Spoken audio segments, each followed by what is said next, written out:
So autumn is one of our most favourite times of year, as it means that you're starting to plan for spring. So you're starting to think about what colours and textures you want to add to your border for that first few months of the year, where you start to get a bit more colour in your garden. So sort of October, November time now, so you can start thinking about what bulbs you want to use. So I thought I'd give you a few recommendations of the things that we like to use here at Parker's.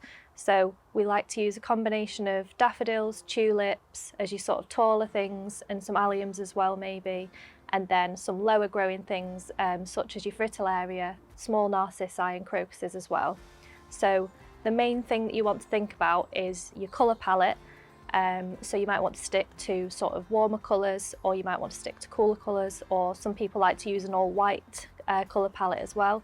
So once you've decided on what your colour palette is going to be, the next thing to think about is where you're going to plant each bulb in your border. So the main thing to remember here is that your tall bulbs go at the back, and then your shorter ones will go at the front, and then that'll give you a height difference and you'll get a full border full of colour.